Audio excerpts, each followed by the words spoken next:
छत्तीसगढ़ के सरगुजा जिले में कोयला खदान के लिए एक गांव की जमीन पर कब्जा दिलवाने पहुंची पुलिस की टीम पर गांव वालों ने हमला कर दिया। पुलिस के जवानों पर एक साथ बड़ी संख्या में लोगों ने पथराव कर दिया, जिससे वहां के हालात बेकाबू हो गए।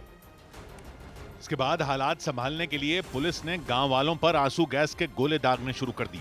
पुलिस ने एक के बाद एक कई गोले दागे, जिससे वहां भगदड़ जैसी स्थिति बन गई।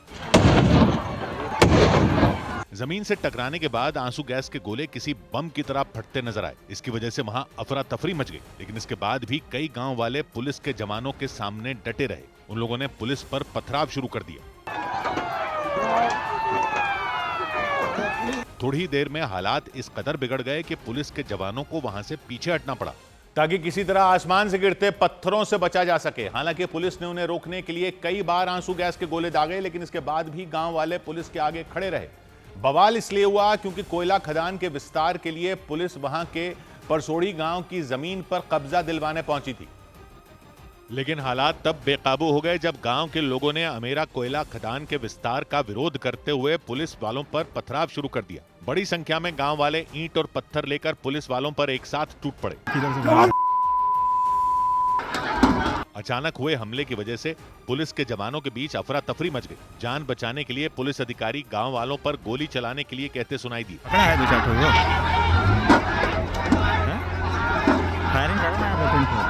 हालांकि पथराव के बाद भी पुलिस ने गांव वालों को खदेड़ने के लिए फायरिंग नहीं की और उसकी वजह से वहां के हालात बिगड़ते चले गए। उस दौरान पुलिस अधिकारियों ने पथराव कर रहे लोगों को समझाने की कोशिश की, लेकिन इसके बाद भी वहां के हालात जस के तस बने रहे और आसमान से पुलिस पर पत्थरों की बारिश होती रही। देखकर ऐसा लगा जैसे गुस्से से आग बबूला गांव वाले पत्थर मारकर पुलिस वालों की जान ही ले लेंगे। इसके बाद भी पुलिस के जवान गांव वालों के सामने डटे रहे और सामने की तरफ से चलाए जा रहे पत्थरों का सामना करते रहे।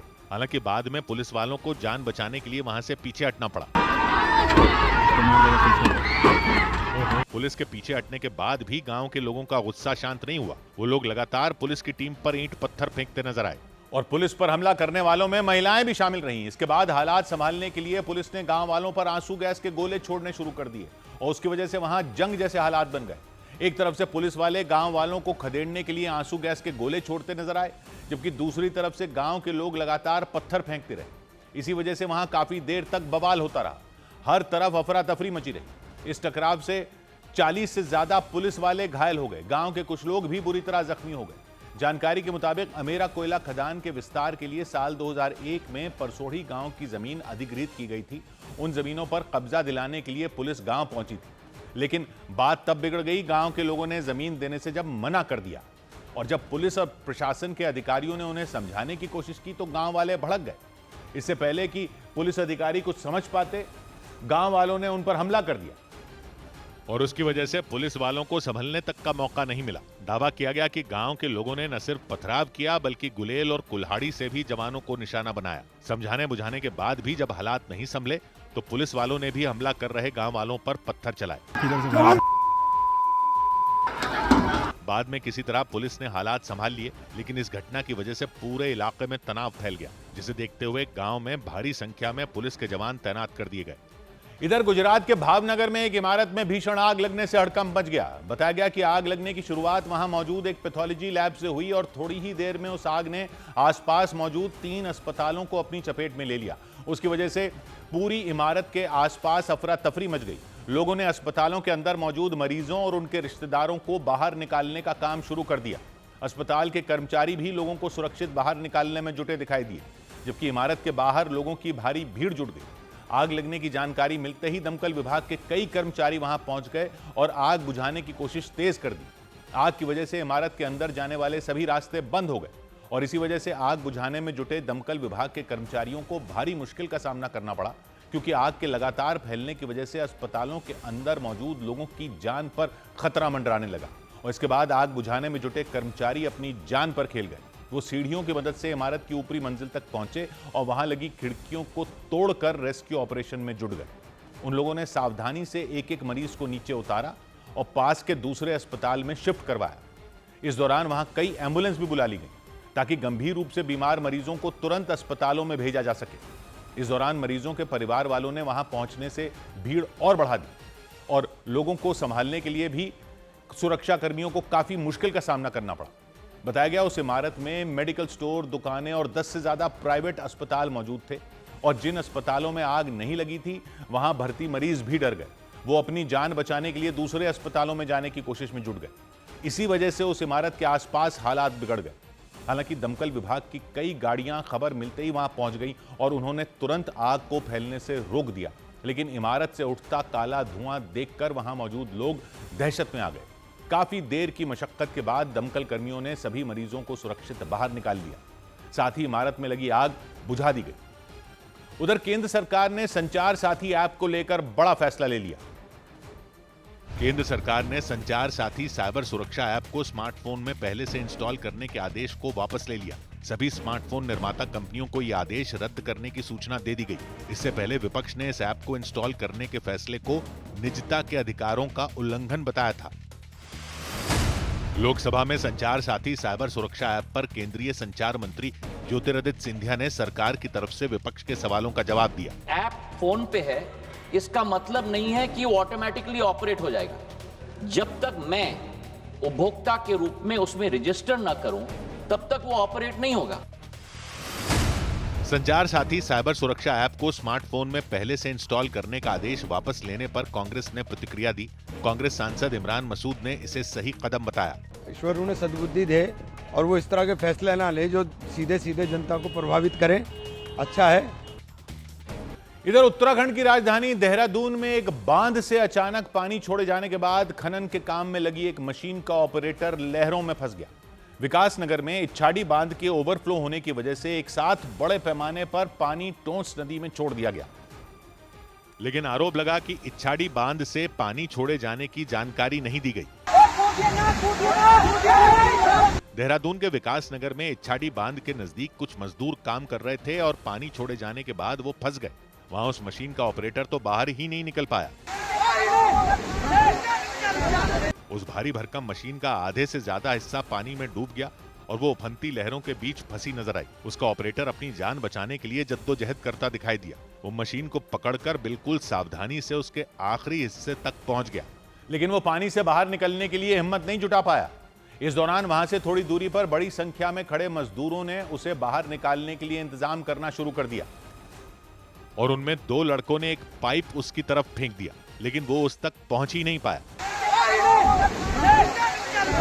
इसके बाद ऊंचाई पर खड़े कुछ लोगों ने एक लंबे पाइप को उसकी तरफ फेंका और वो ऑपरेटर उस पाइप को पकड़ने में कामयाब हो गया। रहने पकड़ लिया उसने, पकड़ लिया।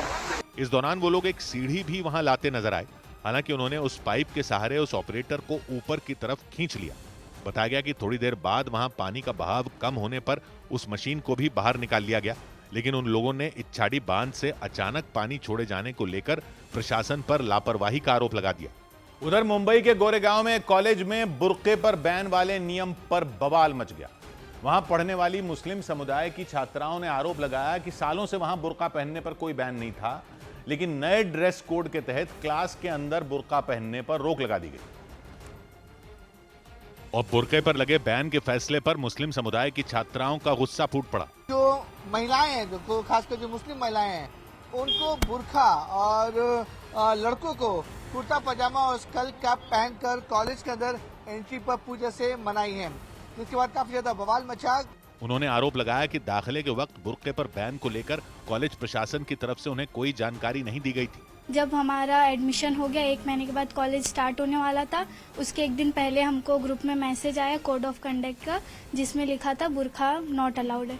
इस मामले में असदुद्दीन ओवैसी की पार्टी AIMIM की महिला विंग की नेता ने थाने में शिकायत दर्ज करवाई और AIMIM के महिला विंग की नेता जहान आरा शेख ने इस फैसले के खिलाफ कार्रवाई की मांग की और अपनी मांगें पूरी न होने पर उन्होंने भूख हड़ताल की चेतावनी दे दी। सबसे पहले तो हम यही रिक्वेस्ट करेंगे कि कॉलेज ये बैन हटा दे। अगर कॉलेज ये बैन नहीं हटाता है तो फिर हमें हंगर स्ट्राइक पे बैठना होगा कॉलेज के सामने। शिवसेना के नेता संजय निरुपम ने उस कॉलेज में बुर्के पर लगे बैन के फैसले का समर्थन किया और उन्होंने मुस्लिम समुदाय की छात्राओं को इस मुद्दे को छोड़कर पढ़ाई पर ध्यान देने की सलाह दी। जिस तरह से बाकी सभी लोग अपने पहनावे में हैं, बिल्कुल उसी पहनावे में भी हमारी मुस्लिम बच्चियों को भी बैठ करके पढ़ाई की जो जरूरत है वो पूरी करनी चाहिए। मुंबई के गोरेगांव में मौजूद उस कॉलेज के कैंपस में मुस्लिम समुदाय की छात्राओं के लिए बुर्का पहनने पर छूट है, और ये रोक सिर्फ क्लासरूम के अंदर बैठने के लिए लगाई गई। इसका मतलब ये हुआ कि उस कॉलेज के क्लासरूम के अंदर कोई भी छात्रा बुर्का पहनकर नहीं बैठ सकती है। इधर उत्तर प्रदेश के बिजनौर के एक सरकारी अस्पताल में मरीजों के खाने पर चूहे दौड़ते दिखे। इस घटना से जुड़ी चौंका देने वाली तस्वीरें सामने आई, जिसमें जिला अस्पताल के वार्ड में बेड पर एक मरीज लेटा नजर आया और उसके पास टेबल पर रखी रोटियों को एक चूहा खाता दिखा।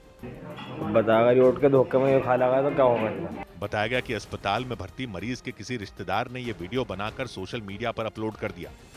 ये सरकारी हॉस्पिटल की कंडीशन है हमारे बिजनौर की जिला चिकित्सालय की।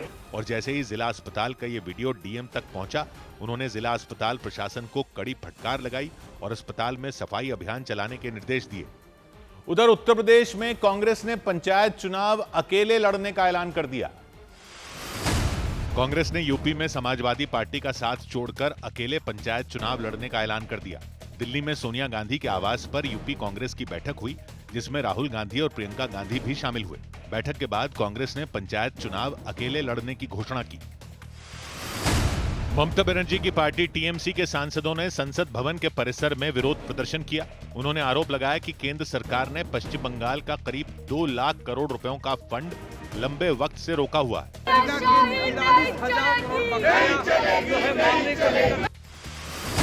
प्रधानमंत्री नरेंद्र मोदी ने संसद की कार्यवाही से पहले पश्चिम बंगाल के बीजेपी सांसदों से मुलाकात की। इस दौरान प्रधानमंत्री ने बंगाल विधानसभा चुनाव को लेकर सांसदों से हर सीट की जानकारी जुटाने और लोगों को संगठित करने के निर्देश दिए। इधर उत्तर प्रदेश के वाराणसी में मौजूद बनारस हिंदू यूनिवर्सिटी में छात्रों ने अधिकारियों पर पथराव कर दिया। बताया गया कि बीएचयू के छात्रों और प्रोक्टोरियल बोर्ड के बीच कुछ विवाद हुआ था, जिसके बाद गुस्साए छात्रों ने पथराव शुरू कर दिया, जिसके बाद बीएचयू का कैंपस जंग का मैदान बन गया। गुस्साए छात्रों ने पुलिस पर भी पत्थर फेंके। एक तरफ पुलिस की टीम खड़ी रही, दूसरी तरफ से छात्र पत्थर फेंकते रहे।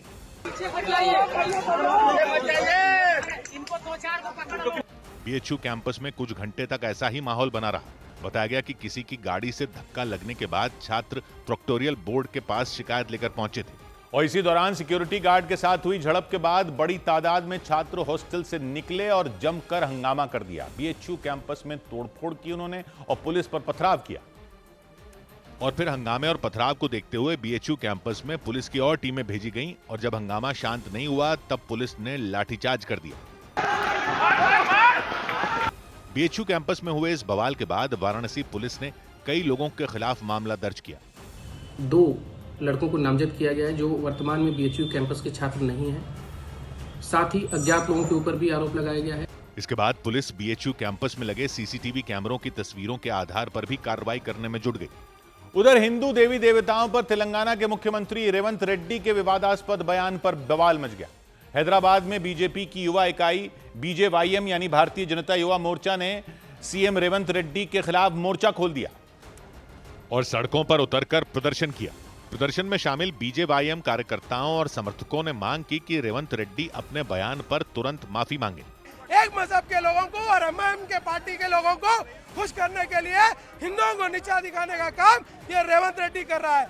सैकड़ों की संख्या में सड़कों पर उतरे बीजेवाईएम के कार्यकर्ताओं ने रेवंत रेड्डी के खिलाफ लिखे पोस्टर लहराए और नारेबाजी की।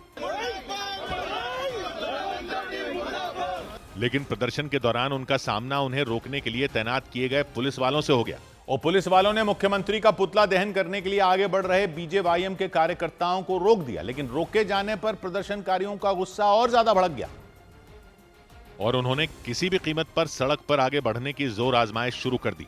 पुलिस वालों ने प्रदर्शनकारियों को रोकने के लिए बैरिकेडिंग की थी। नारेबाजी करते हुए बीजेवाईएम के कार्यकर्ताओं ने उस बैरिकेडिंग को गिरा दिया।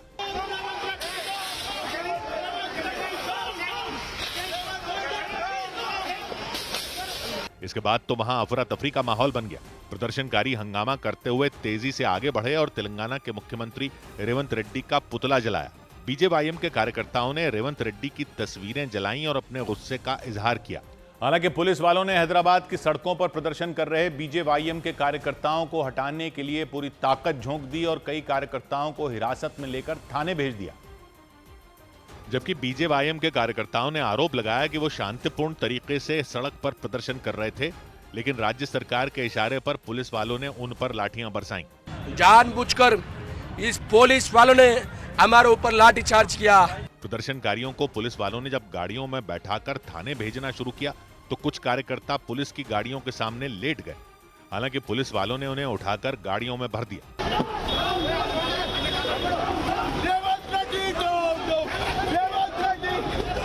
हिरासत में लिए जाने के बाद भी रेवंत रेड्डी के खिलाफ बीजेवाईएम के कार्यकर्ता नारेबाजी करते रहे और रेवंत रेड्डी से तुरंत माफी मांगने की बात कहते रहे। मुख्यमंत्री रेवंत रेड्डी ने तेलंगाना प्रदेश कांग्रेस कमेटी की कार्यकारिणी की बैठक के दौरान हिंदू देवी देवताओं को लेकर विवादास्पद टिप्पणी कर दी थी और यह सवाल पूछ लिया था कि हिंदू धर्म में कितने भगवान हैं। इसके अलावा उन्होंने हिंदू देवी देवताओं को लेकर कई तरह की विवादास्पद बातें अपने भाषण में की थी। उनके बयान के बाद बीजेपी बुरी तरह भड़क गई। हिंदू धर्म के देवी देवताओं को गाली देंगे तो यह बर्दाश्त करने योग्य नहीं है। बीजेपी नेता गिरिराज सिंह ने तो रेवंत रेड्डी को मुगल शासक औरंगजेब के खानदान का बता दिया। ये सारी भाषा वही बोलेगा जो औरंगजेब के खानदान से जुड़ा होगा। तेलंगाना बीजेपी यूनिट ने सोशल मीडिया पर पोस्ट डालकर रेवंत रेड्डी पर हमला बोला और उनके बहाने पूरी कांग्रेस पार्टी को घेर लिया। इधर उत्तर प्रदेश के झांसी मेडिकल कॉलेज में एक महिला के शव को कुचलने के मामले में कड़ी कार्रवाई की गई। पोस्टमार्टम हाउस में उस महिला के शव को रखा गया था, लेकिन शव रखने के कुछ घंटों बाद वहां चूहों ने शव के कान और आंखों को कुतर डाला और शव की ऐसी हालत देखकर उस महिला के परिवार के लोग भड़क गए। इस मामले में उन्होंने झांसी के मुख्य चिकित्सा अधीक्षक को शिकायत दी। इसके बाद महारानी लक्ष्मीबाई मेडिकल कॉलेज प्रशासन ने 4 कर्मचारियों के खिलाफ सख्त कार्रवाई की। उनमें एक कर्मचारी को सस्पेंड कर दिया गया। एक कमेटी भी बनाई थी और उसके क्रम में जो उन्होंने जांच करके एक रिकमेंडेशन की, जिसके आधार पे उस घटना के क्रम में हमने जो है 4 लोगों पे कार्रवाई करी है। उस महिला की मौत के बाद उनके शव को पोस्टमार्टम के लिए महारानी लक्ष्मीबाई मेडिकल कॉलेज के पोस्टमार्टम हाउस में रखा गया था, लेकिन वहां उनके शव को चूहों ने कुतर दिया। उधर छत्तीसगढ़ में सुरक्षा बल ने 7 नक्सलियों को मुठभेड़ में ढेर करने का दावा किया। छत्तीसगढ़ की दंतेवाड़ा बीजापुर सीमा पर गंगालूर के जंगल में सुरक्षा बल और नक्सलियों के बीच मुठभेड़ हो गई। सुरक्षा बल ने 7 नक्सलियों को मार गिराने का दावा किया। मुठभेड़ के दौरान 2 जवानों के भी शहीद होने की खबर मिली। सुरक्षा बल ने नक्सलियों के कई हथियार भी बरामद किए। नए श्रम कानून यानी लेबर कोड के खिलाफ संसद भवन के परिसर में प्रदर्शन किया गया। इस प्रदर्शन में कांग्रेस के साथ विपक्षी दलों के कई सांसद शामिल हुए। उन्होंने केंद्र सरकार के लाए नए श्रम कानून पर सवाल उठाए और नारेबाजी की।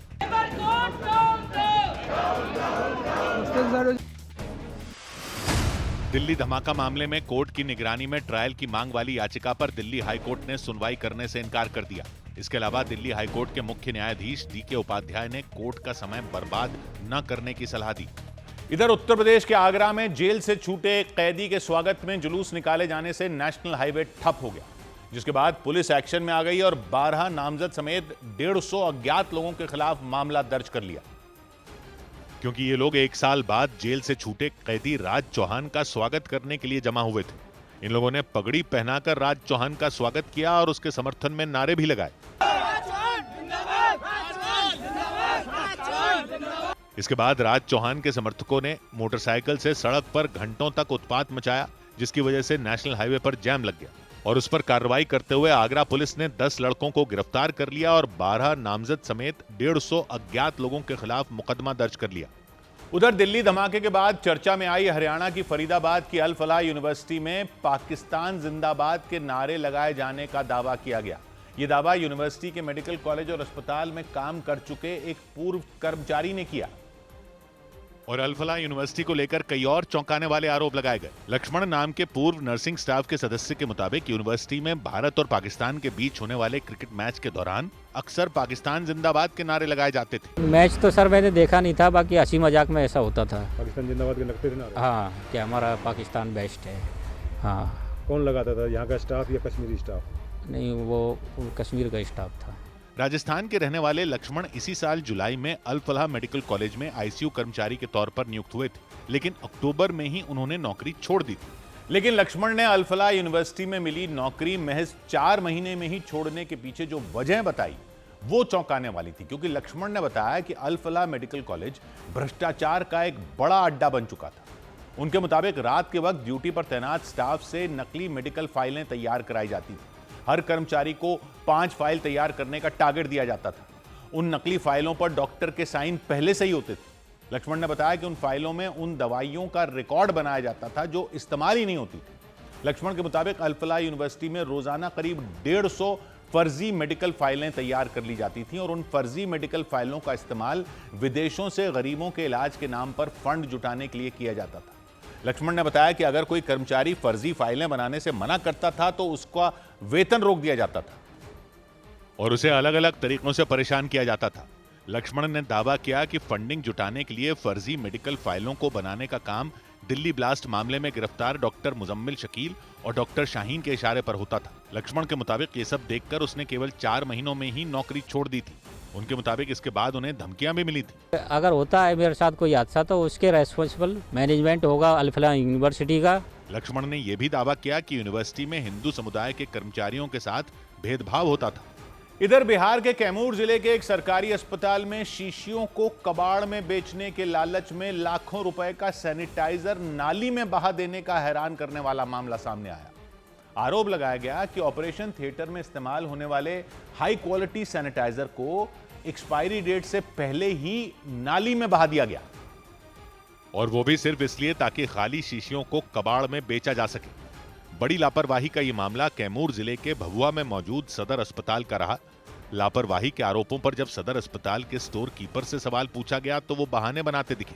बाबा जी में आप ही का है ना? हाँ ना, ठीक है। तो बिल्डिंग से इधर उधर रखा गया था तो उधर से उठा कर रखा गया। आपको पता नहीं कि आपके तो किसके आदेश से हो गया? वही तो पूछ रहे हैं। स्टोर कीपर पहले तो पूरी घटना से अनजान बनने की कोशिश करते दिखे, लेकिन बाद में उन्होंने एक महिला सफाई कर्मी की गलती मानी और यह दावा किया कि सरकारी अस्पताल के पुराने दवा स्टोर की इमारत टूट गई थी, इसलिए सैनिटाइजर को स्टोर से बाहर दूसरी इमारत में रखा गया था।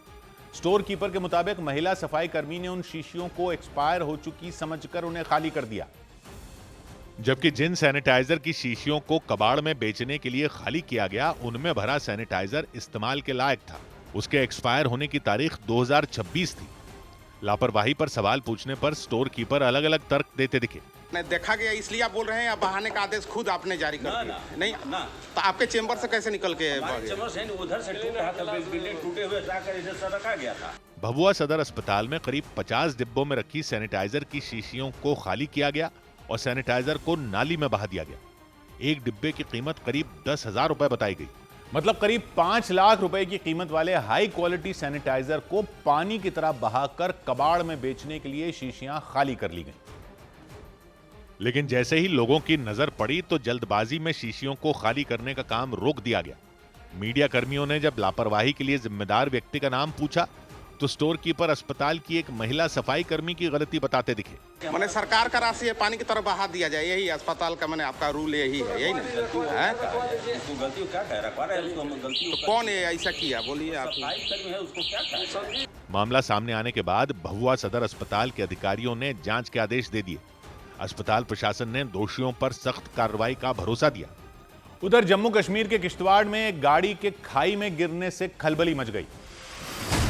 जम्मू कश्मीर के किश्तवाड़ में एक गाड़ी बेकाबू होकर गहरी खाई में गिर गई। इस हादसे में एक व्यक्ति की मौत हो गई जबकि 2 लोग गंभीर रूप से घायल हो गए। बाद में घायलों को इलाज के लिए अस्पताल में भर्ती कराया गया। बिहार के सीतामढ़ी में 8वीं क्लास के एक छात्र की हत्या से हड़कंप मच गया। आरोप लगा कि कुछ लोगों ने गोली मारकर उसकी हत्या की और उसके शव को फेंककर फरार हो गए। हरियाणा के फतेहाबाद जिले के टोहाना इलाके में एक होटल कारोबारी की पत्नी ने लाइसेंसी पिस्तौल से गोली मारकर खुदकुशी कर ली। इस मामले में पुलिस ने केस दर्ज कर जांच शुरू कर दी ताकि ये पता लगाया जा सके कि कारोबारी की पत्नी ने आत्महत्या क्यों की। इधर भारतीय क्रिकेट टीम के पूर्व कप्तान महेंद्र सिंह धोनी की सुरक्षा में चूक होने से हड़कंप मच गया। घटना गुजरात के वडोदरा में हुई। महेंद्र सिंह धोनी वहां एक कार्यक्रम में हिस्सा लेने के बाद लौट रहे थे और उसी वक्त उनके काफिले के नजदीक एक मोटरसाइकिल पर सवार 3 युवक पहुंच गए। महेंद्र सिंह धोनी को देखते ही वो मोबाइल फोन में वीडियो रिकॉर्ड करने लग गए और शोर मचाना शुरू कर दिया। धोनी गाड़ी की पिछली सीट पर बैठे नजर आए और उनके साथ एक और व्यक्ति दिखे। वो दोनों लोग बातों में मशगूल थे, तभी वो तेज रफ्तार मोटरसाइकिल पीछे से आ गई। काफिले में शामिल पुलिस की गाड़ी से चेतावनी भी दी गई। एक पुलिसकर्मी ने गाड़ी का गेट खोलकर उन युवकों को दूर रहने की हिदायत दी। लेकिन उन पर इसका कोई असर नहीं हुआ। उन्होंने अपनी मोटरसाइकिल की रफ्तार बढ़ा दी और महेंद्र सिंह धोनी की गाड़ी के बिल्कुल करीब पहुंच गए। और इस दौरान उन युवकों ने इस बात की भी परवाह नहीं की कि उनकी इस हरकत से जान जोखिम में पड़ सकती है।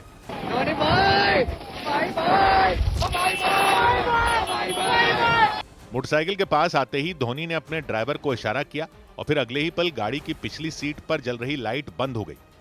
इसके बाद वो मोटरसाइकिल सवार आगे बढ़ गए, लेकिन महेंद्र सिंह धोनी को इतने करीब से देखने के बाद उनकी खुशी का ठिकाना ही नहीं रहा। वो इस तरह चीखते दिखे मानो कोई जंग जीत ली हो।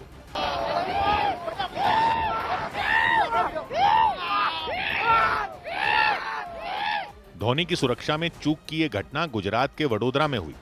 वो वहां एक कार्यक्रम में शिरकत करने के लिए गए थे। उधर वोटर लिस्ट में सुधार की प्रक्रिया एसआईआर के काम में जुटे एक और बीएलओ ने खुदकुशी की कोशिश की। इस बार उत्तर प्रदेश के मेरठ में मोहित नाम के बीएलओ ने जहर खा लिया। उनकी पत्नी ने आरोप लगाया कि मोहित पर लगातार काम का दबाव बनाया जा रहा था और इसी से तंग आकर उन्होंने आत्महत्या की कोशिश की। जहर खाने वाले बीएलओ मोहित को फौरन अस्पताल पहुंचाया गया, जहां उनकी हालत गंभीर बताई गई। मोहित की पत्नी ने बताया कि एसआईआर के काम में जुटे उनके पति पर सीनियर अधिकारी दबाव बना रहे थे।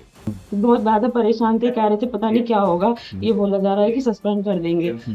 मेरठ के भावनपुर थाना क्षेत्र के रहने वाले मोहित सिंचाई विभाग में वरिष्ठ सहायक के पद पर तैनात हैं। वोटर लिस्ट में सुधार की प्रक्रिया एसआईआर के काम में उनकी भी ड्यूटी लगाई गई थी, लेकिन दावा है कि इस काम को लेकर उन पर जरूरत से ज्यादा दबाव डाला गया। यही नहीं, बीएलओ मोहित की पत्नी ने आरोप लगाया कि उनके पति को सस्पेंड करने तक की धमकी दी गई थी और ये आरोप मोहित के सीनियर अधिकारियों पर लगाए गए। बात भी मतलब इसी तरीके से करते थे कि कर रहे हो या नहीं कर रहे हो। कहते सर मैं बहुत ज्यादा परेशान हूँ, बताओ मैं क्या। फिर कहते थे ठीक है तुम अधिकारी को तुम जवाब देना, मुझे कुछ नहीं पता है। मोहित की पत्नी ने बताया कि सिंचाई विभाग में तैनात उनके पति को बिना किसी ट्रेनिंग के अचानक एसआईआर के काम में लगा दिया गया। उन्हें तुरंत बीएलओ के लिए अपॉइंट कर दिया गया है। ये नहीं बताया कि क्या करना है क्या नहीं करना है, कोई ट्रेनिंग नहीं दी गई है बिल्कुल भी। दावा है कि एसआईआर के काम के बोझ तले बीएलओ मोहित हद से ज्यादा परेशान हो गए थे और इसीलिए उन्होंने जान देने की कोशिश की और इसके लिए उन्होंने जहर खा लिया। जहर खाने के बाद उन्हें अस्पताल के आईसीयू वार्ड में भर्ती कराया गया। इस दौरान मेरठ के एडीएम भी उनसे मिलने पहुंचे और मोहित से मुलाकात के बाद एडीएम सत्यप्रकाश सिंह ने बीएलओ पर दबाव बनाए जाने के आरोपों को खारिज कर दिया। ऐसा किसी पर दबाव नहीं बनाया जा रहा कर्मचारी पे कि मतलब सस्पेंड कर देंगे, ये कर देंगे, ऐसी मेरी जानकारी में तो नहीं ऐसी कोई बात है। मेरठ के एडीएम ने बताया कि एसआईआर के काम में जुटे सभी कर्मचारियों से चुनाव आयोग के दिशा निर्देशों के तहत ही काम लिया जा रहा है। सब देखिए, ऐसा ना काम का प्रेशर सभी के ऊपर है। गाइडलाइंस हैं, आप भी जानते हैं, इलेक्शन कमीशन गाइडलाइंस होती हैं, तो गाइडलाइंस के तहत ही काम कराया जा रहा है जो है। हालांकि एडीएम ने बीएलओ मोहित की पत्नी के लगाए गए आरोपों की जांच कराने की बात कही और इस मामले में सख्त से सख्त कार्रवाई का भरोसा भी दिया। इस सब के बीच उस वक्त हंगामा हो गया जब सिंचाई विभाग में मोहित के साथ काम करने वाले कई लोग अस्पताल पहुंच गए और उन लोगों का गुस्सा प्रशासन पर फूट पड़ा। उन्होंने अस्पताल के अंदर ही नारेबाजी शुरू कर दी। मोहित के साथ काम करने वाले सिंचाई विभाग के वो कर्मचारी बेहद गुस्से में नजर आए। एक अधिकारी ने उन्हें बाहर निकालने की कोशिश की तो उन्होंने उन्हें घेर लिया।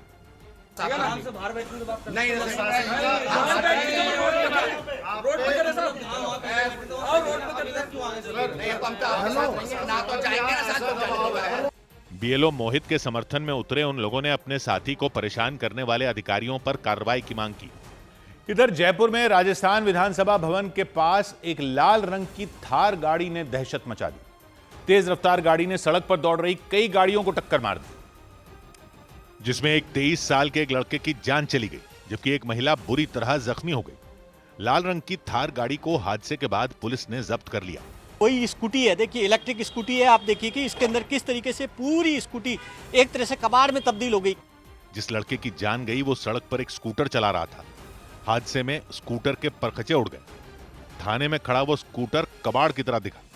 बताया गया कि तेज रफ्तार से गाड़ी दौड़ाते हुए सड़क पर कोहराम मचाने वाली एक 18 साल की लड़की भव्या चौधरी थी। घटना के कुछ घंटों बाद पुलिस ने आरोपी लड़की को गिरफ्तार कर लिया। उधर यूपी के मुरादाबाद में गद्दा बनाने वाली फैक्ट्री में आग लगने से अफरा तफरी मच गई। उत्तर प्रदेश के मुरादाबाद में रुई मशीन के एक प्लांट में भीषण आग लग गई। कुछ ही देर में आग ने पूरे प्लांट को जलाकर राख कर दिया। गनीमत ये रही कि आग लगते ही वहां काम कर रहे मजदूर बाहर निकल आए। उत्तर प्रदेश के हापुड़ में पुलिस ने लूट के 3 आरोपियों को मुठभेड़ के दौरान गिरफ्तार करने का दावा किया। पुलिस ने उनसे 3 पिस्तौल, 1 कार और कैश जब्त करने का भी दावा किया। आत्मरक्षार्थ की गई फायरिंग में 3 बदमाश पकड़े गए हैं, जिनमें 2 के पैर में गोली लगी है।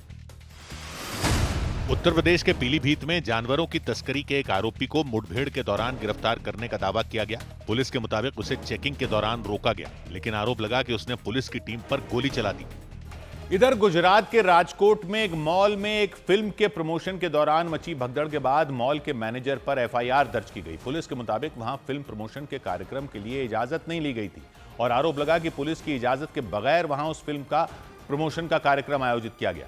इस दौरान राजकोट के क्रिस्टल मॉल में भीड़ उमड़ पड़ी। वहां गुजराती फिल्म का प्रमोशन देखने के लिए तय संख्या से ज्यादा लोग पहुंच गए। इसकी वजह से वहां अफरा तफरी मच गई। क्रिस्टल मॉल के ग्राउंड फ्लोर पर बने एक स्टेज को उन लोगों ने घेर लिया। तभी वहां मौजूद सुरक्षाकर्मी भीड़ को संभालने की कोशिश करते दिखे। इसी बीच एक बच्ची एस्केलेटर के पास गिर गई और 2 लोग उसे उठाते नजर आए और वहां अनाउंसमेंट के जरिए बड़ी संख्या में मौजूद लोगों से शांति बनाए रखने की अपील की गई ताकि उन लोगों को वहां से बाहर निकाला जा सके। लेकिन इसके बाद भी भीड़ को संभालना मुश्किल हो गया।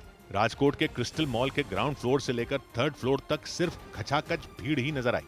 वहां स्टेज पर कुछ एक्टर और डायरेक्टर मौजूद थे और उनसे मिलने के लिए लोग धक्का मुक्की करते रहे। एक गुजराती फिल्म के प्रमोशन के दौरान मची इस अफरा तफरी की घटना के बाद पुलिस ने केस दर्ज कर लिया।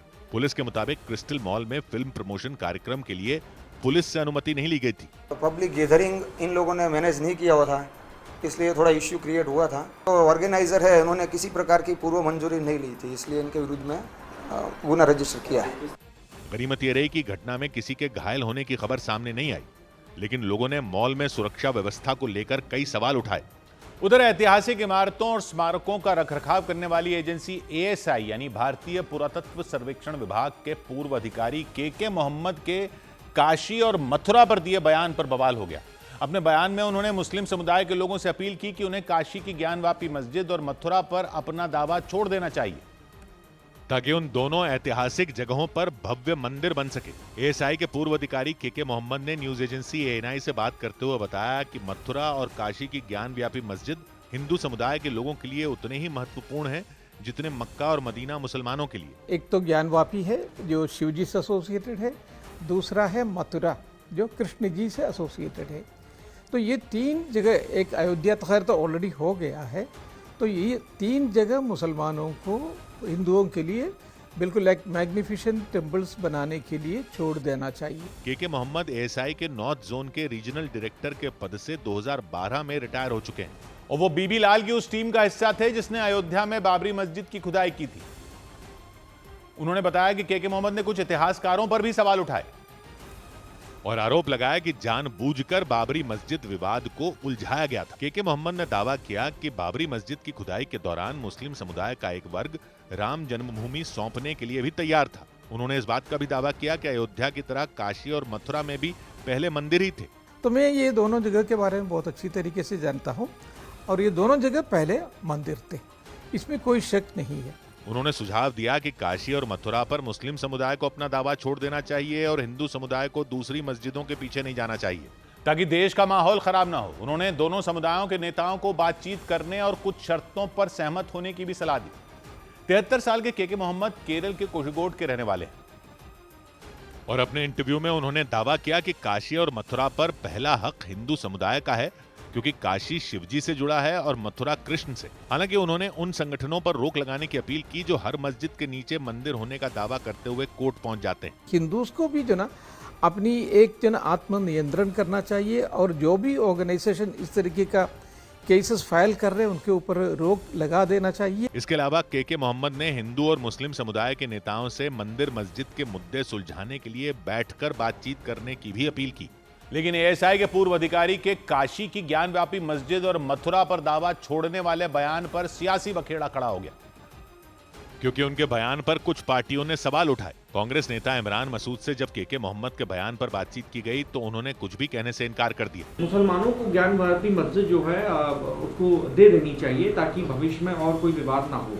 ऐसे बेवकूफ़ लोगों के जो बातों का मैं जवाब नहीं देता। बीजेपी के राज्यसभा सांसद और उत्तर प्रदेश के पूर्व डिप्टी सीएम दिनेश शर्मा ने के मोहम्मद के बयान का समर्थन किया। इसके अलावा उन्होंने मुस्लिम समुदाय के लोगों से इन मुद्दों पर आगे आने की अपील की। बाबरी सोच या आक्रांताओं की सोच से मुक्त होना पड़ेगा लोगों को, और सबको एक सहिष्णु भाव से आगे आना होगा। हालांकि ज्ञान व्यापी मस्जिद और मथुरा श्री कृष्ण जन्मभूमि का मामला कोर्ट में है।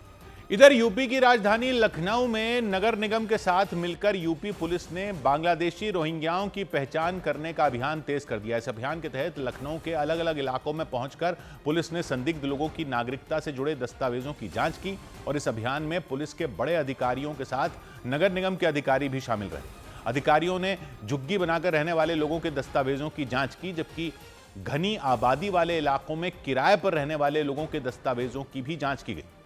नगर निगम और यूपी पुलिस की यह कार्रवाई मुख्यमंत्री योगी आदित्यनाथ के दिए गए आदेश के बाद की गई और इसमें रोहिंग्याओं की पहचान कर उनकी एक लिस्ट तैयार करने को कहा गया था। यही नहीं, लखनऊ के पुलिस कमिश्नर और आईजी को वो लिस्ट पहुंचाने का आदेश दिया गया ताकि सुरक्षा से जुड़े खतरों से जल्द निपटा जा सके। इसीलिए पुलिस के बड़े अधिकारी संदिग्धों के दस्तावेजों की जांच करने के लिए खुद पहुंच गए।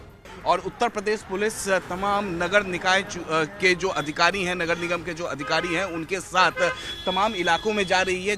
अवैध रूप से देश में आकर बसे रोहिंग्याओं के लिए इस अभियान के पहले चरण के तहत डिटेंशन सेंटर भी बनाए जाएंगे। उधर दक्षिण अफ्रीका के खिलाफ दूसरे वनडे मैच में भी विराट कोहली ने शतक जड़ दिया। दक्षिण अफ्रीका के खिलाफ रायपुर में हुए दूसरे वनडे में भी विराट कोहली ने शतक लगाया। उन्होंने 102 रन की पारी खेली। इसके साथ ही वनडे में उनके शतकों की संख्या 53 पर पहुंच गई। इससे पहले रांची में हुए पहले वनडे में भी विराट कोहली ने 135 रन की पारी खेली थी। आईसीसी वनडे रैंकिंग में विराट कोहली चौथे नंबर पर पहुंच गए, जबकि रोहित शर्मा टॉप पर बरकरार हैं। दक्षिण अफ्रीका के खिलाफ वनडे सीरीज में कप्तानी कर रहे केएल राहुल को भी 2 स्थान का फायदा हुआ। वहीं गेंदबाजों में left arm spinner Kuldeep Yadav number 6 पर पहुंच गए। विराट कोहली 50 ओवर वाले घरेलू cricket tournament Vijay Hazare trophy में खेलेंगे। खबरों के मुताबिक विराट कोहली ने दिल्ली की टीम को टूर्नामेंट के लिए उपलब्ध होने की औपचारिक जानकारी दे दी। इधर उत्तर प्रदेश के कानपुर में एक पुलिस कांस्टेबल का फांसी के फंदे से लटका शव मिलने से सनसनी मच गई। कांस्टेबल महेंद्र कानपुर के कल्याणपुर थाने में तैनात थे। उन्होंने अपने घर पर ही फांसी लगा ली, जहां उनका शव पंखे से लटका मिला। वहां पर पहुंचे पुलिस कर्मियों ने शव को नीचे उतारा और गले में बंधे फंदे को खोलकर अलग किया।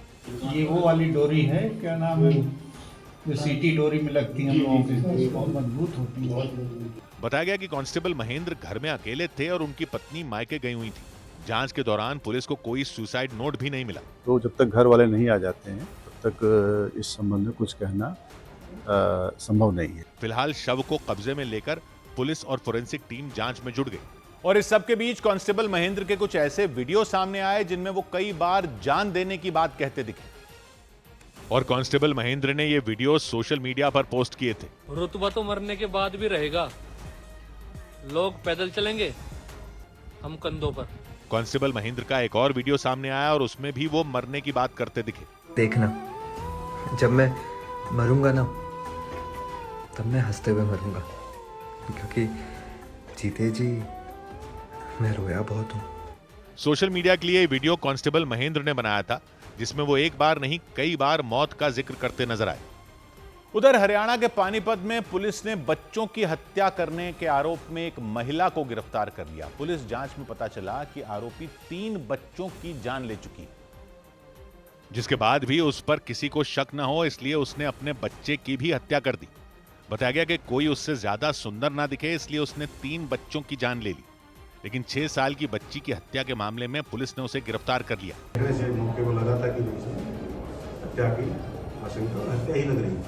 बच्ची का शव 1 दिसंबर को घर में रखे पानी से भरे टब में मिला था, जिसके बाद घर वालों ने उसका अंतिम संस्कार कर दिया। इधर दक्षिण अफ्रीका के खिलाफ T20 सीरीज के लिए हार्दिक पांड्या को टीम में शामिल कर लिया गया। दक्षिण अफ्रीका के खिलाफ T20 सीरीज के लिए भारतीय टीम का ऐलान कर दिया गया। जसप्रीत बुमराह को वनडे से आराम देकर T20 की टीम में शामिल किया गया। हार्दिक पांड्या और शुभमन गिल की भी टीम में वापसी हुई। T20 सीरीज 9 दिसंबर से शुरू होगी। छत्तीसगढ़ के रायपुर में बीसीसीआई ने 7 फरवरी से शुरू होने वाले T20 वर्ल्ड कप के लिए टीम इंडिया की नई जर्सी लॉन्च कर दी। बीसीसीआई सेक्रेटरी देवजीत सैकिया की मौजूदगी में जर्सी लॉन्च हुई। इस दौरान T20 टीम के तिलक वर्मा और टूर्नामेंट के ब्रांड एम्बेसडर रोहित शर्मा भी मौजूद रहे। उधर दिल्ली में बढ़ते प्रदूषण पर कांग्रेस के छात्र संगठन एनएसयूआई ने जोरदार प्रदर्शन किया। इस प्रदर्शन में लेफ्ट पार्टियों के छात्र संगठन भी शामिल हुए और दिल्ली एनसीआर में खराब हवा के लिए सरकार को जिम्मेदार ठहराया और प्रदर्शन करने के लिए ऑक्सीजन सिलेंडर लेकर दिल्ली के जंतर मंतर पहुंच गए।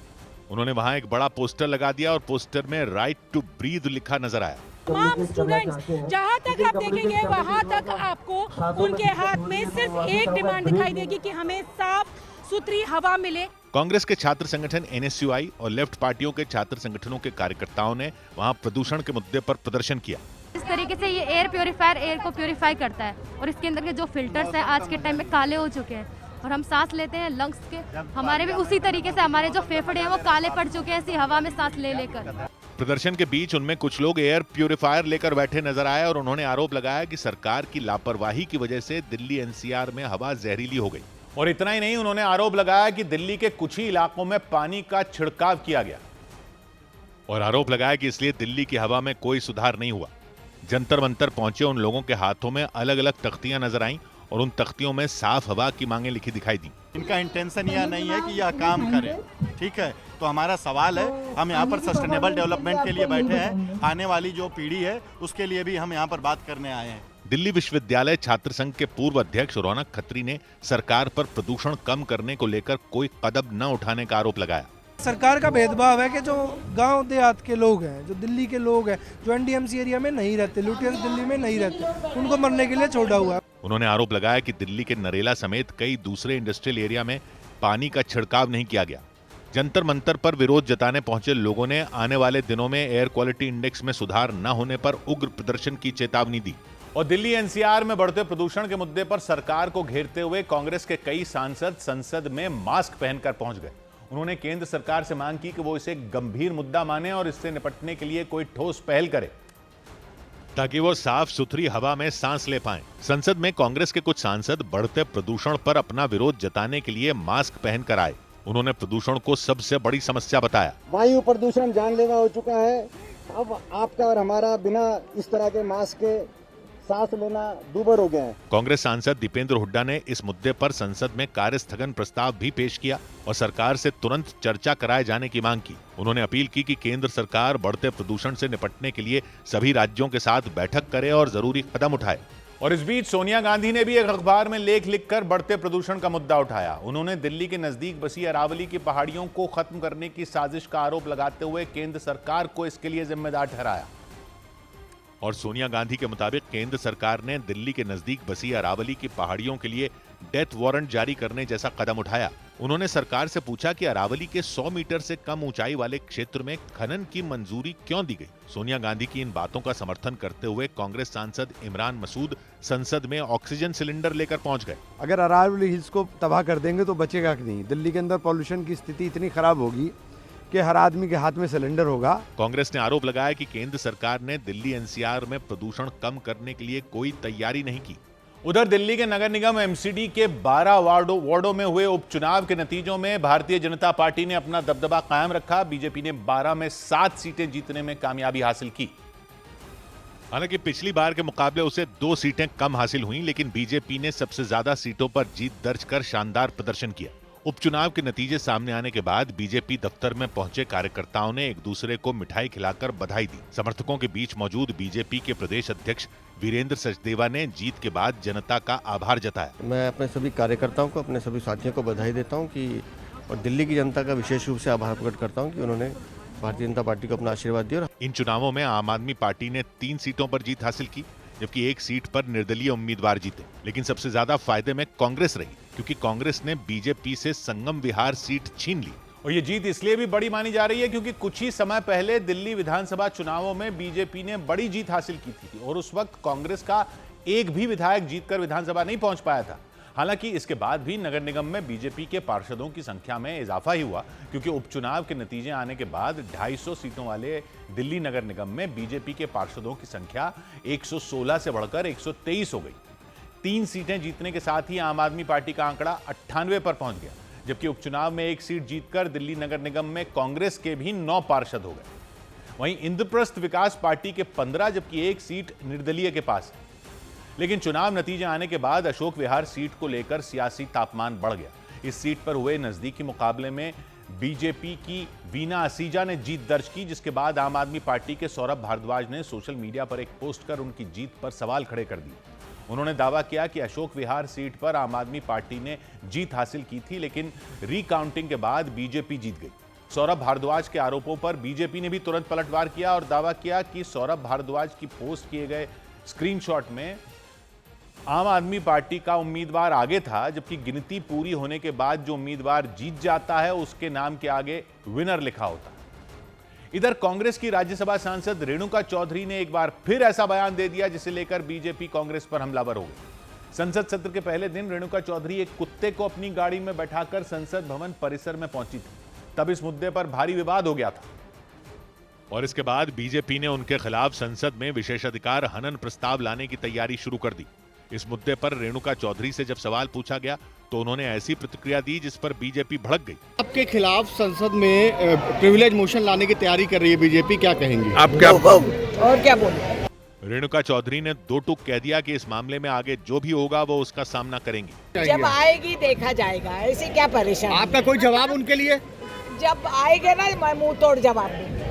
संसद में कुत्ते को साथ लाने पर बीजेपी ने आपत्ति जताते हुए इसे संसद का अपमान बताया था और साथ ही कांग्रेस को संसद भवन के नियमों की भी याद दिलाई, जिसके तहत पालतू जानवरों को संसद भवन के परिसर में लाने पर पाबंदी है। और इस मुद्दे पर रेणुका चौधरी ने जो प्रतिक्रिया दी उसे लेकर बीजेपी ने उनके साथ साथ कांग्रेस को भी घेर लिया। इस प्रकार की प्रतिक्रिया देना यह दिखाता है कि कैसे ये संविधान विरोधी भी है। बीजेपी ने फिर दोहराया कि रेणुका चौधरी ने संसद भवन में कुत्ते को साथ लाकर अपने विशेषाधिकार का गलत इस्तेमाल किया था, इसलिए वो उनके खिलाफ कार्रवाई की मांग करेगी। 2 रोज पहले रेणुका चौधरी जब संसद पहुंची थीं, तब उनकी गाड़ी में कुत्ता भी नजर आया था। बाद में उन्होंने सफाई दी थी कि उन्हें ये कुत्ता घायल हालत में बीच सड़क पर मिला था, इसलिए उन्होंने उसे अपनी गाड़ी में बैठा लिया था ताकि वो उसका इलाज करवा सकें। उधर झारखंड की राजधानी रांची में कांग्रेस की तरफ से दावा किया गया कि राज्य में किसी तरह का कोई सियासी उठापटक नहीं होगा और न ही महागठबंधन में किसी तरह की कोई दिक्कत है, जबकि अटकलें ये लगाई जा रही थी कि झारखंड में महागठबंधन टूट सकता है, क्योंकि करीब 5 दिन से मुख्यमंत्री हेमंत सोरेन पत्नी कल्पना सोरेन के साथ दिल्ली में है। इसी वजह से झारखंड मुक्ति मोर्चा के बीजेपी के साथ जाने की अटकलें तेज हो गई। हालांकि झारखंड कांग्रेस की तरफ से महागठबंधन में टूट की बात से साफ इनकार कर दिया गया। महागठबंधन के सभी विधायक एकजुट हैं और माननीय मुख्यमंत्री जी हमारे गठबंधन के नेता हैं। मीडिया से बातचीत के दौरान कांग्रेस नेता केशव महतो ने फिर दोहराया कि मुख्यमंत्री हेमंत सोरेन की अगुवाई में महागठबंधन के सभी विधायक एकजुट हैं और उन्होंने दावा किया कि हेमंत सोरेन की अगुवाई में राज्य में महागठबंधन की सरकार पूरे 5 साल चलेगी। मीडिया से बातचीत के दौरान कांग्रेस नेता केशव महतो ने मुख्यमंत्री हेमंत सोरेन के दिल्ली जाने का भी बचाव किया और दावा किया कि वो अक्सर राज्य के विकास के लिए फंड जुटाने के लिए दिल्ली जाते रहते हैं। वे बीच बीच में दिल्ली जाते रहते हैं, क्योंकि दिल्ली से जो हमका केंद्रीय अनुदान या हमारा फंड मिलता है। दावा किया गया कि दिल्ली में हेमंत सोरेन ने प्रधानमंत्री से भी मुलाकात की थी। इसी वजह से महागठबंधन में शामिल पार्टियों ने बीजेपी पर सवाल उठाए थे। हालांकि बीजेपी ने भी झारखंड में सियासी उठापटक से इनकार कर दिया। राज्य के मुखिया प्रधानमंत्री से अपेक्षा रखते हैं, ज़्यादा से ज़्यादा फिनेंशियली सहयोग चाहते हैं, ज़्यादा से ज़्यादा विकास चाहते हैं, उसमें सहयोग हम कहाँ पलट रहे हैं। खबर है कि हेमंत सोरेन जल्द ही दिल्ली से रांची लौटेंगे और वो विधानसभा सत्र को लेकर आयोजित बैठक में भी हिस्सा लेंगे। उधर उत्तर प्रदेश के जालौन में एक शादी समारोह के दौरान ऐसी मारपीट हुई कि देखने वाले दंग रह गए। बताया गया कि 2 पक्षों के बीच डांस करने के दौरान धक्का लगने पर बहस हुई। इसके बाद वहां हंगामा हो गया और देखते ही देखते दोनों पक्षों में जबरदस्त मारपीट हो गई। इस दौरान कुछ लोगों ने दूसरे पक्ष को दौड़ाकर पीटा, उन पर जमकर डंडे बरसाए।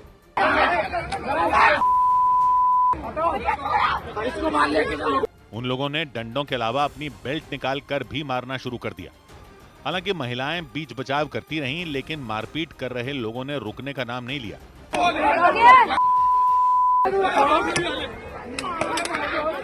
मारपीट का मामला जालौन जिले के उरई में हुआ। वहां काफी देर तक चली मारपीट में 4 महिलाओं समेत 8 लोग घायल हो गए। ऐसी मारपीट हुई कि एक व्यक्ति का सिर तक फट गया, जिसके बाद उन्हें अस्पताल ले जाया गया। रूस के राष्ट्रपति व्लादिमीर पुतिन के भारत दौरे को लेकर दिल्ली में सुरक्षा के पुख्ता इंतजाम कर दिए गए। पुतिन 2 दिन के दौरे पर अपने प्रतिनिधिमंडल के साथ शाम को दिल्ली पहुंचे। और उनके पहुंचने से पहले ही दिल्ली के ज्यादातर इलाकों को छावनी में बदल दिया गया। पुतिन जिस होटल में ठहरेंगे और फिर जहां जहां जाएंगे वहां की सुरक्षा कई गुना बढ़ा दी गई। सूत्रों के मुताबिक दिल्ली पुलिस ने पुतिन के लिए 5 से 7 लेयर की सुरक्षा व्यवस्था की। इसके अलावा हर जगह निगरानी के लिए कई नए सीसीटीवी कैमरे भी लगा दिए गए। और सीसीटीवी कैमराज होंगे, जहां जहां पर उन्हें जाना है उन सभी को मॉनिटरिंग करने के लिए कंट्रोल रूम बनाए गए। पुतिन के दौरे को देखते हुए पूरी दिल्ली में हाई अलर्ट घोषित कर दिया गया। हालांकि वो जिस होटल में ठहरेंगे वहां की सुरक्षा व्यवस्था रूसी खुफिया एजेंसियों ने अपने हाथ में ले ली, क्योंकि पुतिन जब भी किसी देश में जाते हैं तो उनके दौरे से 1 महीना पहले ही रूसी सुरक्षा एजेंसियां वहां उनके ठहरने से लेकर उनकी यात्रा का पूरा जिम्मा खुद संभाल लेती हैं। और जानकारी के मुताबिक दिल्ली के जिस 5 स्टार होटल में पुतिन ठहरेंगे वहां रूस के सुरक्षा अधिकारी कई दिन पहले ही पहुंच चुके थे। उनकी जो सुरक्षा टीम है वो तकरीबन 20 दिन पहले यहां पर पहुंच चुकी है। जो उनका रूट है वो पूरा रूट इस वक्त गुप्त रखा गया है, लेकिन सूत्रों के मुताबिक होटल के सभी कमरे रूसी अधिकारियों के लिए बुक हैं और वहां चप्पे चप्पे पर रूसी सुरक्षा एजेंसियों का पहरा है। होटल के अलावा दिल्ली में पुतिन जिन सड़कों से होकर गुजरेंगे उन सड़कों पर खास निगरानी शुरू कर दी गई। और अपने भारत दौरे में पुतिन दिल्ली के जिस आईटीसी मौर्य होटल में ठहरेंगे वहां की कुछ तस्वीरें भी सामने आईं और जानकारी के मुताबिक पुतिन के ठहरने के लिए चंद्रगुप्त प्रेसिडेंशियल स्वीट में व्यवस्था की गई, जो खास मेहमानों के लिए ही। इसमें न सिर्फ कई आलीशान कमरे और सुविधाएं हैं बल्कि सुरक्षा के भी पुख्ता इंतजाम है। इस स्वीट में ठहरने का एक रात का किराया ही करीब 10 लाख रुपए बताया जाता है। अमेरिका के पूर्व राष्ट्रपति जो बाइडेन और बराक ओबामा भी जब भारत दौरे पर आए थे तो इसी स्वीट में ठहरे थे। और सूत्रों के मुताबिक पुतिन के भारत दौरे के दौरान भारत और रूस के बीच कई अहम हथियारों के सौदों पर भी चर्चा होगी। और जानकारी मिली कि इस दौरे में पुतिन भारत के साथ कई खतरनाक हथियारों और लड़ाकू विमानों की डील भी कर सकते हैं। सूत्रों के मुताबिक 5वीं पीढ़ी के सुखोई 57 फाइटर जेट और S-500 मिसाइल डिफेंस सिस्टम को लेकर पुतिन और प्रधानमंत्री नरेंद्र मोदी के बीच खास तौर पर चर्चा हो सकती है। इसके अलावा रूस के T-72 टैंक और युद्धपोत को लेकर भी दोनों देशों के बीच बातचीत हो सकती है। उम्मीद जताई गई कि अगर बात बन गई तो इनसे भारत की सैन्य ताकत में भारी इजाफा हो सकेगा। ऑपरेशन सिंदूर के दौरान रूस का S-400 missile defence system game changer साबित हुआ था।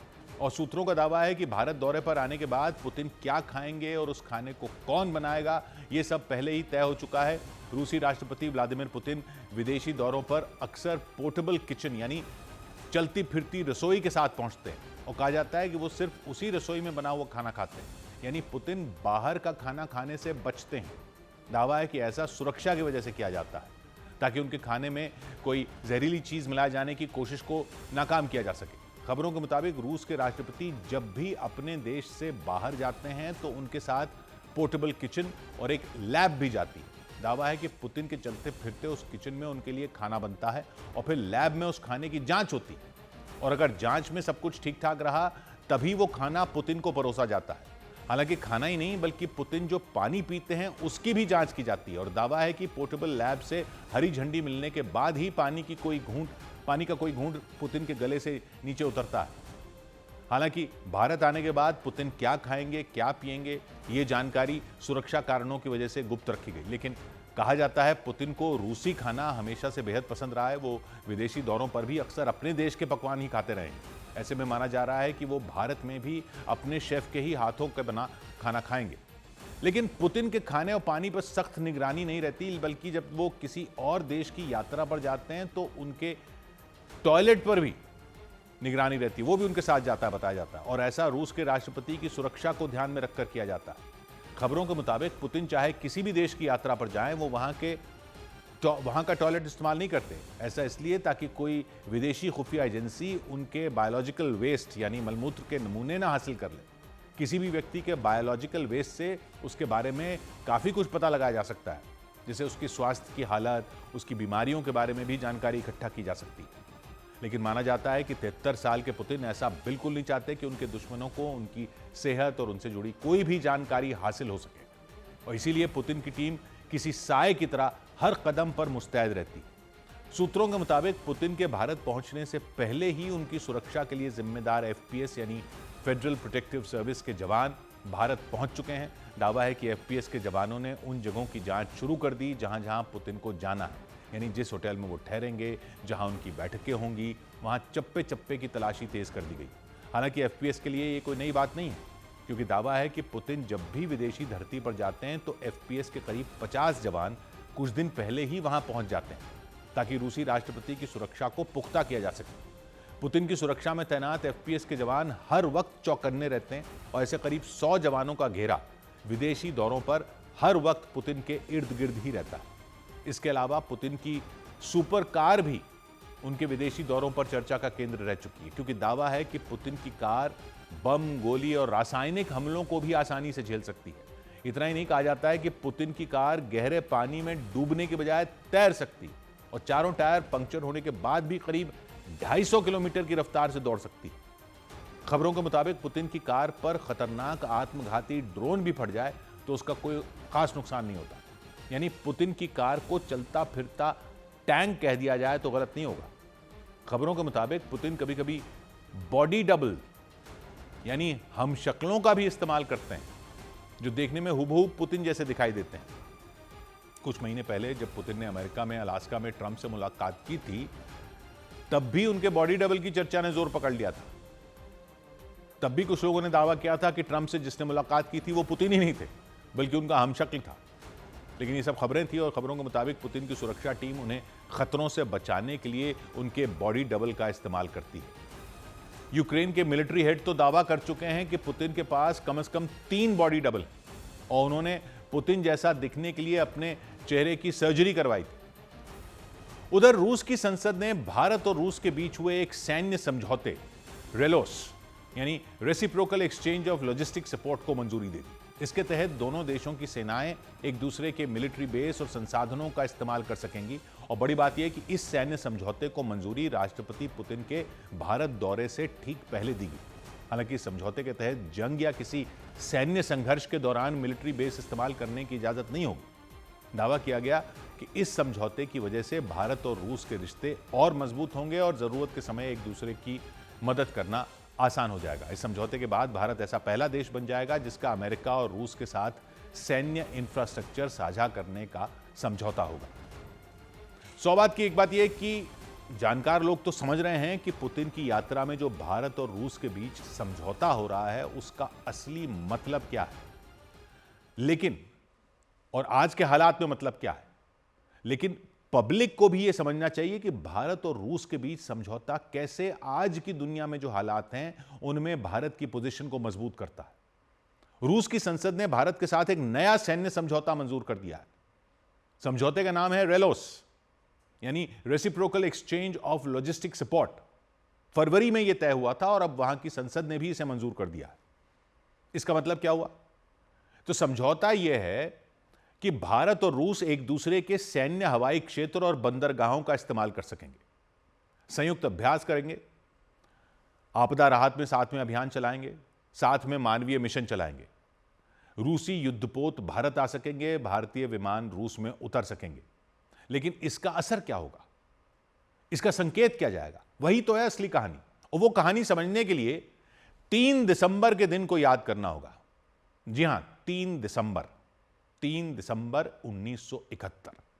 भारत की पब्लिक भी भूल जाती है और शायद याद रखने की परंपरा भी नहीं बनाई हमने, जैसे दूसरे देशों में याद रखा जाता है। 3 दिसंबर वो दिन है जिस दिन भारत पर हमला कर दिया था पाकिस्तान ने, और वो इतिहास कभी नहीं भूलना चाहिए। 3 दिसंबर 1971 का आने वाली हर पीढ़ी को बताना चाहिए। 3 दिसंबर 1971 को पाकिस्तान ने भारत पर हमला कर दिया था और वो डींगे हाँकते थे कि नाश्ता अमृतसर में करेंगे, लंच दिल्ली में करेंगे। वैसे तो कहानी कहते हैं ये थी कि पाकिस्तान के ब्रिगेडियर तारिक मीर ने फिल्मी डायलॉग टाइप का मारा था कि नाश्ता लोंगेवाला में करेंगे, लंच रामगढ़ में करेंगे, डिनर जैसलमेर में करेंगे। डायलॉग बाजी तो खैर वो लोग पहले से करते आए हैं, लेकिन भारत पर हमला करने की हिम्मत कैसे आई थी? क्योंकि उनको लगा था कि उनके साथ तो अमेरिका है और चीन भी उनका साथी है,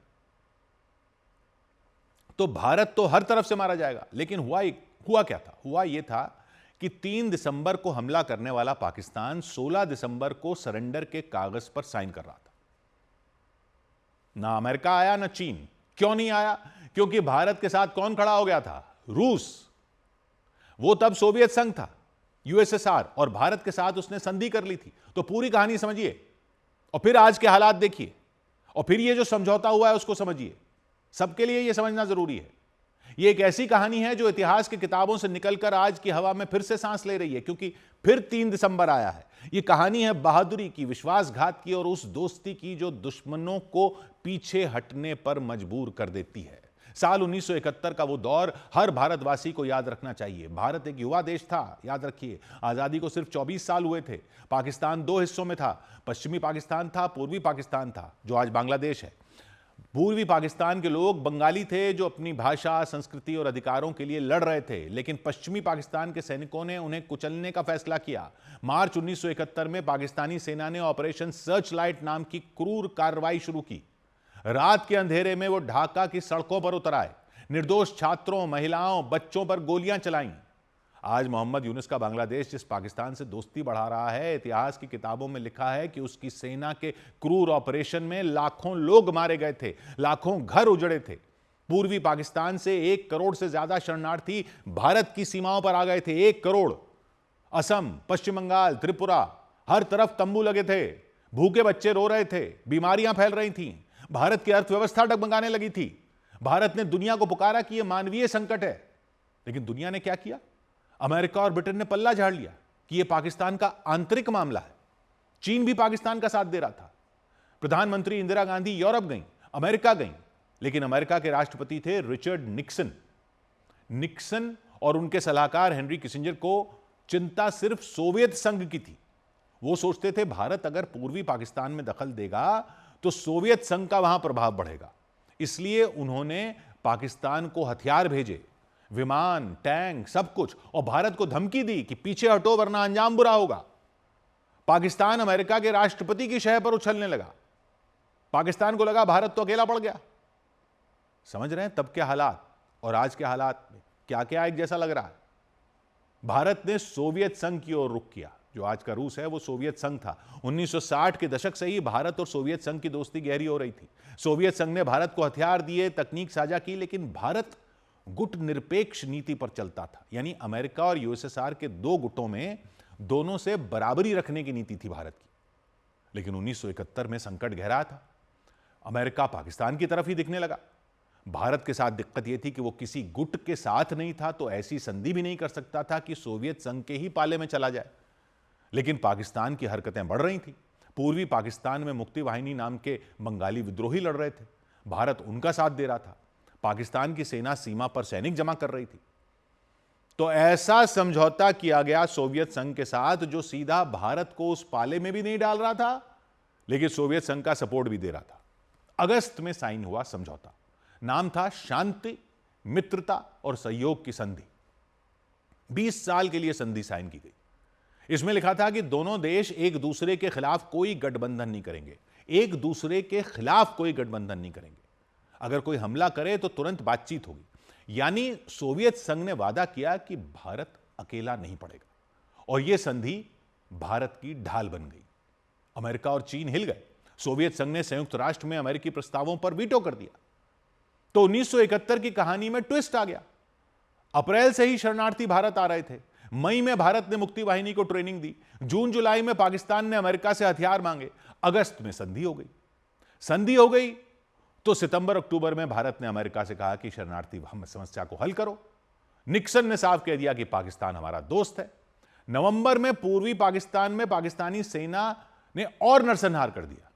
मुक्ति वाहिनी ने जवाबी हमले किए। मुक्ति वाहिनी ने, भारत की सेना भी तैयार हो गई। लेकिन फिर 3 दिसंबर 1971 को सुबह के 5:45 बजे पाकिस्तानी वायुसेना ने भारत के हवाई अड्डों पर, 11 हवाई अड्डों पर, हवाई बेस पर, एयरफोर्स के बेस पर बम गिरा दिए और नाम दिया operation Genghis Khan. Srinagar, Amritsar, Jodhpur हमले कर दिए 11 जगह। यह युद्ध की घोषणा थी। भारत ने जवाब दिया पूर्वी मोर्चे पर। भारतीय सेना ने तेजी से हमला किया। जनरल जगजीत सिंह अरोड़ा की कमान में सेना ढाका की ओर बढ़ी। पश्चिमी मोर्चे पर हवा में भारतीय मिग विमान पाकिस्तानी विमानों को मार गिरा रहे थे। समुद्र में भारतीय नौसेना ने कराची बंदरगाह पर हमला कर दिया। 4 दिसंबर को भारतीय सेना ने पूर्वी पाकिस्तान में ब्रिज उड़ा दिए, नदियां पार की। 9 दिसंबर आते आते भारतीय सेना ने मेघना नदी पार कर दी। पैराशूट से सैनिक उतारे। पाकिस्तानी सैनिक भाग रहे थे। लेफ्टिनेंट जनरल नियाजी घबरा गए। पाकिस्तान अमेरिका के सामने गिड़गिड़ाने लगा कि बचाओ भाई, आपने तो कहा था कि बचाओगे। अमेरिका ने अपनी नौसेना की 7वीं फ्लीट, 7वां बेड़ा, उसकी टास्क फोर्स 74 बंगाल की खाड़ी में भेज तो दी। उसमें यूएसएस एंटरप्राइज भी था, दुनिया का सबसे बड़ा विमान वाहक पोत था वो उस टाइम का। 3 विध्वंसक और हमलावर जहाज थे, पनडुब्बी थी, सब कुछ था, सब भेज दिया अमेरिका ने। लेकिन उसने अटैक नहीं किया। क्यों नहीं किया? उसका मकसद था भारत को डराना और युद्ध रोकना। लेकिन भारत क्यों नहीं डरा और अमेरिका के युद्धपोत ने हमला क्यों नहीं किया? क्योंकि सोवियत नौसेना ने व्लादिवोस्तोक से क्रूजर, विध्वंसक और परमाणु मिसाइल वाली पनडुब्बी भेज दी अमेरिका की नौसेना के बेड़े के पीछे पीछे। यानी सोवियत संघ ने इशारा कर दिया कि अगर भारत पाकिस्तान युद्ध में एक कदम भी आगे बढ़ाया अमेरिका ने, तो वो भी आगे बढ़ जाएंगे। सोवियत संघ और अमेरिका अगर भिड़ जाते तब तो सारी दुनिया हिल जाती, वर्ल्ड वॉर शुरू हो जाती। अमेरिका के राष्ट्रपति बड़ी डिंगियां हाँक रहे थे पाकिस्तान से दोस्ती की, लेकिन रूस ने सिर्फ इतना किया कि अमेरिका ने अपनी नौसेना का बेड़ा भेजा तो रूस ने अपनी नौसेना भेज दी बंगाल की खाड़ी में। अमेरिका के राष्ट्रपति निक्सन ऑर्डर देने का फैसला ही नहीं ले पाए। पाकिस्तान के तोते उड़ गए, पाकिस्तान गिड़गिड़ाता रह गया। उसको तो अमृतसर में ब्रेकफास्ट और दिल्ली में लंच करना था, वो पानी मांगता रह गया। और 16 दिसंबर 1971 को ढाका में 93,000 पाकिस्तानी सैनिकों ने हथियार डाल दिए। वर्ल्ड वॉर के बाद का यह सबसे बड़ा सरेंडर था, मिलिट्री इतिहास में किसी भी सेना की सबसे शर्मनाक हार। बांग्लादेश का जन्म हुआ, भारत ने अमेरिकी चुनौती को नाकाम कर दिया और सोवियत रूस के साथ हुई संधि ने भारत को ताकत दी। ढाल बनकर रूस खड़ा था अपने दोस्त भारत के साथ। अमेरिका पीछे हट गया, चीन चुप रहा। अब आ जाइए आज के टाइम पर। रूस के साथ समझौता हुआ है फिर से। रूसी युद्धपोत भारत आ सकेंगे, भारतीय विमान रूस में उतर सकेंगे। 1971 में भी अमेरिका पाकिस्तान का साथ दे रहा था, भारत पर दबाव डाल रहा था। सोवियत संधि ने संतुलन बनाया था। आज भी तो भारत पर दबाव डाला जा रहा है, रूस से व्यापार मत करो। आज भी महाशक्तियों का खेल चल रहा है। आज भी भारत चीन सीमा पर तनाव है, आज भी पाकिस्तान के साथ तनाव है। लेकिन आज भी रूस के S-400 ने हाल ही में पाकिस्तानी हमलों को रोका। और यह नया समझौता फिर संकेत देगा कि भारत के साथ रूस खड़ा है। जितनी भी तिकड़म लगा लो भारत के खिलाफ, लेकिन उसके साथ वो देश खड़ा है जिसने उसका साथ हमेशा दिया। इसलिए भारत ने भी हर तरह के दबाव के बावजूद रूस से मुंह नहीं मोड़ा। बैर तो भारत का पश्चिम के देशों से भी नहीं है, लेकिन दोस्त वो होता है जो कभी धमकाता नहीं है, और दोस्त वो होता है जो संकट में साथ देता है। इसलिए भारत भी रूस के साथ खड़ा है और रूस भी भारत के साथ खड़ा है। 100 बात की एक बात। इधर दिल्ली के यमुना विहार इलाके में पानी की पुरानी पाइपलाइन फटने से परेशानी बढ़ गई। दिल्ली के यमुना विहार इलाके में पानी की पुरानी पाइपलाइन फट जाने से पानी भर गया। खुदाई के दौरान हुए धमाके के बाद पानी की पाइपलाइन फट गई। पाइपलाइन से निकलने वाला पानी लोगों के घरों और दुकानों में भी भर गया। सड़कों पर पानी भर जाने से वहां लंबा जाम लग गया। उत्तर प्रदेश के हरदोई में एक ऑटो रिक्शा के ड्राइवर को सड़क पर गहनों से भरा एक पर्स मिला, जिसे उन्होंने पुलिस को सौंप दिया। बाद में पुलिस ने उस महिला को ढूंढ निकाला जिनका पर्स खो गया था। उस महिला ने गहने पाकर ड्राइवर और पुलिस को धन्यवाद दिया। विदेशी निवेशकों की बिकवाली के बीच शेयर बाजार सपाट बंद हुआ। सेंसेक्स 31 अंक गिरा तो निफ्टी लुढ़ककर 25,986 पर आ गया। इसकी वजह से निवेशकों के करीब 3 लाख करोड़ रुपए डूब गए। सबसे ज्यादा गिरावट PSU बैंक और ऑटो सेक्टर के शेयरों में रही, जबकि IT और टेलीकॉम इंडेक्स में तेजी रही।